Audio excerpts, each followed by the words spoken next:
Our big story at 5:30. New details on the murder of two police officers that happened yesterday in Santa Cruz. The two officers were investigating a sex crime when gunfire broke out. Once the officers were killed, the suspect took their guns and stole their car. The suspect was then later killed by other officers. He had 3 guns and was wearing body armor. The murdered officers are Sergeant Lauren Baker and Detective Elizabeth Butler.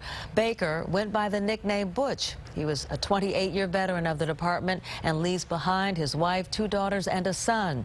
Butler was a 10-year veteran of the force who specialized in investigating sexual assault cases. She leaves behind 2 young children.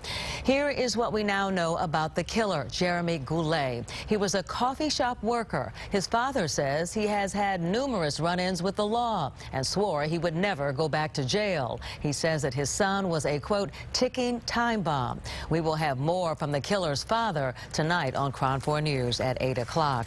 Meantime, KRON 4's Mike Pelton was at the growing memorial for the 2 officers today, and he talked to a few people who knew them both personally.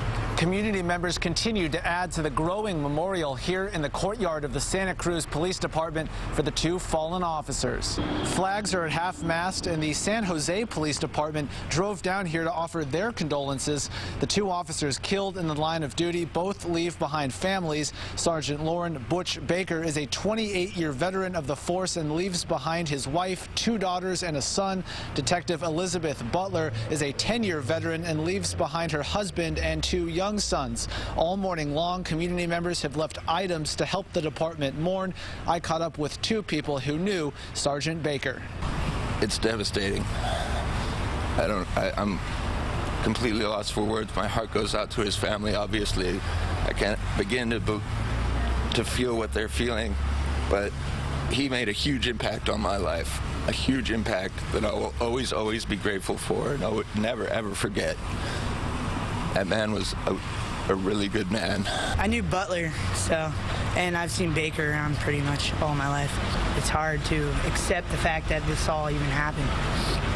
Here on the front door of the police department, officers posted a sign that says lobby closed so the department can mourn.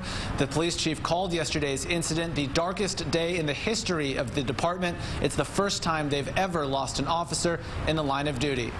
In Santa Cruz, Mike Pelton, KRON 4 News.